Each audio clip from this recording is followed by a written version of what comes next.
Joanne Urdua Cadar, Summa Claude.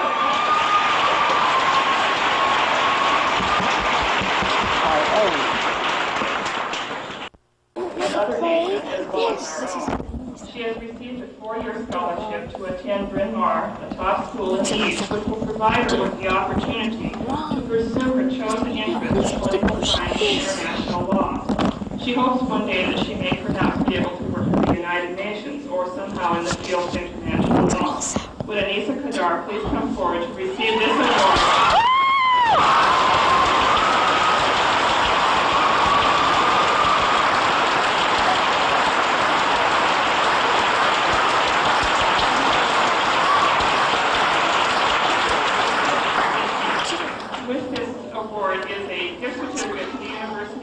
Washington Bookstore, which is just a small token of the faculty's appreciation of your academic accomplishments.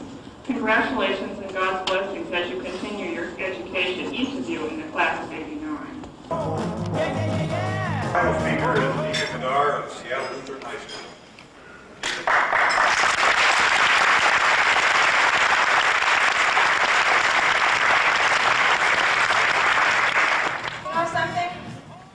It's hard to be a teenager in today's world.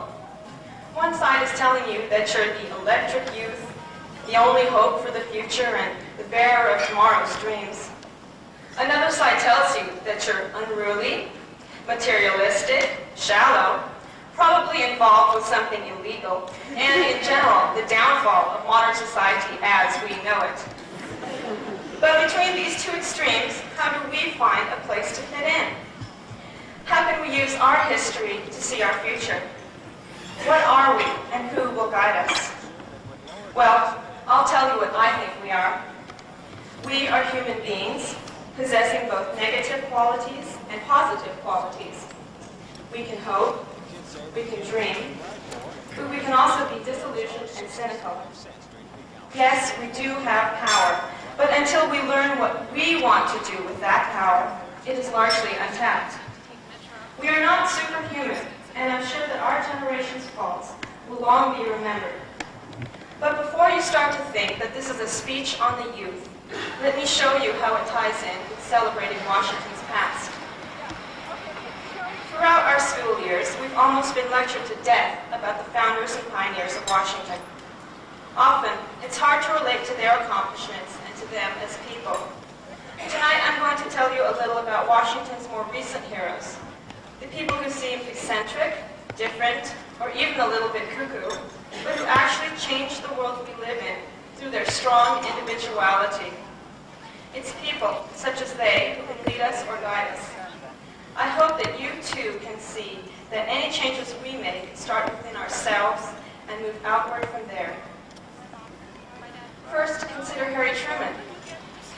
He had no claim to fame other than that he refused to move from his home site on Spirit Lake. Countless people tried to convince him to move, and when he wouldn't, they were convinced that he was crazy. After all, his home site was along Mount St. Helens' most dangerous areas, and she was expected to erupt. But after initial judgments, it became clear that Harry really had courage, enough to die for what he loved. He didn't do it for national attention. He was simply a man who wanted to stay with what was his, the lake and the mountain. After the explosion, there were some people who were convinced that it was a play for fame, and that Harry would show up. But he was never seen again. He will be remembered as a person who was strong-willed enough to say to society, "This is where I belong, and this is what I want to do." Another Washingtonian made his mark on the world through legendary guitar style and expressive lyrics. Of course, I'm talking about Jimi Hendrix. Many people could only see him through narrow eyes, and to them he was a freak, a social dropout who spewed weird music and psychedelic lyrics. Yet to a whole generation of America, he was a voice that needed to be heard. One of his songs stated, "White-collar conservative flashing down the street, pointing their plastic finger at me. They're hoping that my kind will drop and die, but I'm going to wave my freak flag high, high."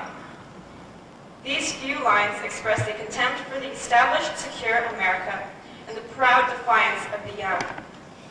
In that turbulent period of our history, he spoke, sang, and played his message. But underlying that haze of notes was the encouragement to be yourself, to stand up and be counted for what you believed in, to not fear making an impact, even if it seemed to go against the norm.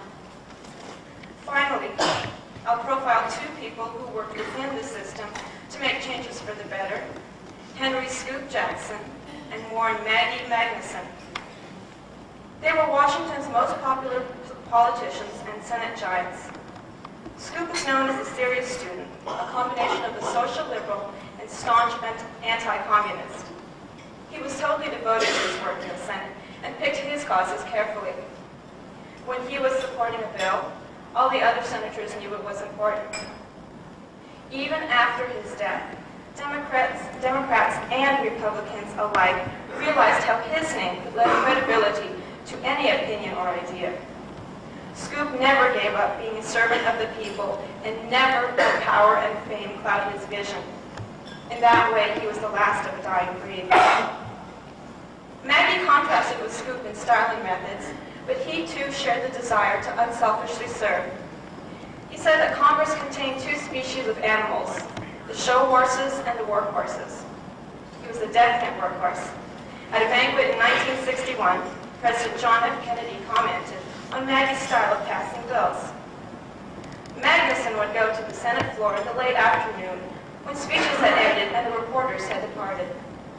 He would mumble a few barely audible words.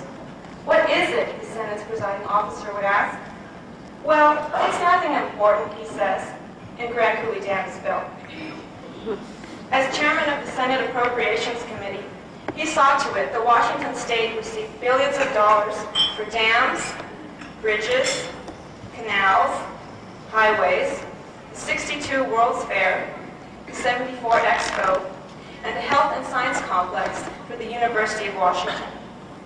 He was not afraid to mingle with his constituents or take firm stands on unpopular ideas. During the Red Scare that followed World War II, Maggie freely expressed his views on Red China, yet he suffered no political reprisals from Senator Joe McCarthy. A lesser senator would have been torn down, but Maggie commanded such respect that McCarthy left his seemingly unpatriotic views alone. All the people I've profiled share some common traits. They were controversial. They shared Washington's history.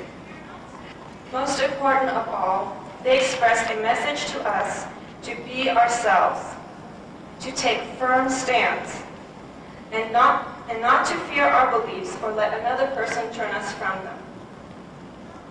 I've tried to define what we are, and I've shown how the past can guide us to the future. Lastly, I want to say that choosing a place to fit in is up to us and no one else. No one can tell us what to be, what to do, or what to think, because ultimately we are our own masters. Our challenge is to have the wisdom to make the choices which will serve both ourselves and those around us. Thank you.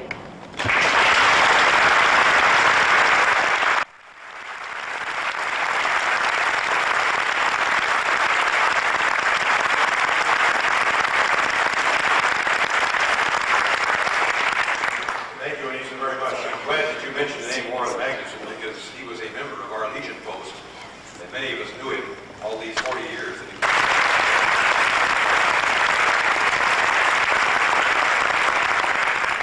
Now it's... Wait a minute now, hold on. I'm very pleased to have the privilege of presenting the honor students from Seattle Lutheran High School. First, we have Ingrid Bell.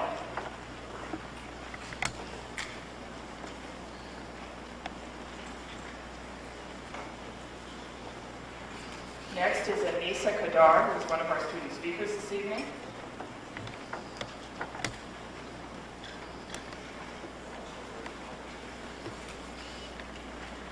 Next is Kelly Coleman. Joanna Marie LeCount, music.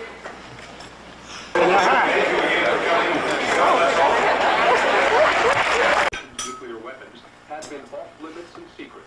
Now state inspectors will get samples of...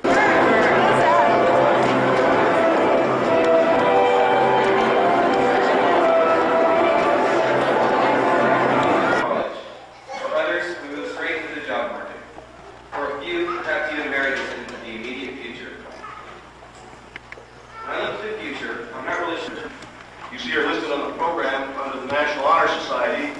Are intriguing to present a book award to every graduating senior in this area. Limitless as the mind develops open and as lasting as a lifetime. You are obviously making the most of your educational opportunity, and for that I commend you. You've proven that hard work and dedication do make a difference. I know this award is a source of great pride for parents and teachers. Mark Restad will think about ways to help other people in other nations as well as our own. She has received a 4-year scholarship to attend Bryn Mawr, a top school in the East, which will provide her with the opportunity to pursue her chosen interests in political science and international law. She hopes one day that she may perhaps be able to work for the United Nations or somehow in the field of international law.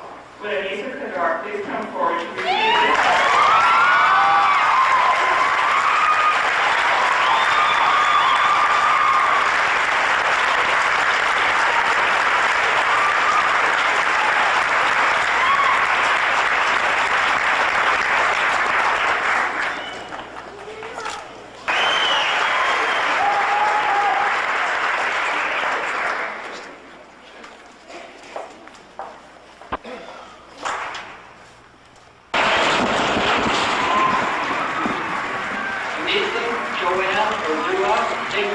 Cadar, Summa Claude.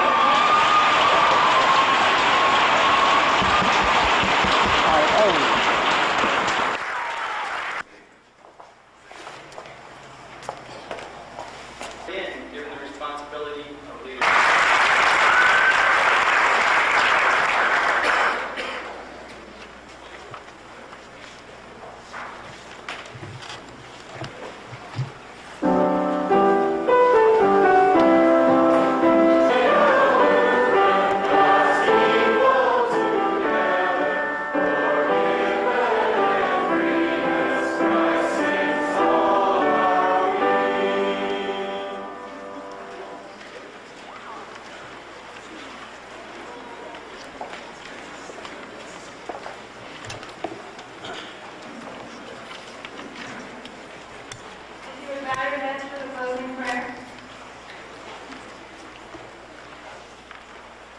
Dear Lord, we thank you for the time we've had to share together.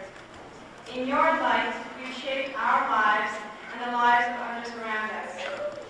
Now, as we move on to our different goals and destinies, help our lives to be a witness to your name. Amen. Senior class is now join me in these lessons.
inside that cake? No. It looks like it's paper. Yeah. Okay, it's doing it now. Okay, hold up your diploma. Can't see with that floodlight going. All right. Hold it, wait. Makes my bird in here. Ah, can't see. Wow, we cannot That's see. a very dramatic occasion. Why don't you kiss your daughter? A dramatic occasion in the life of the family. Okay, Pa, you be the one now. No, he already did it. Already did. Look at this diploma. Ito,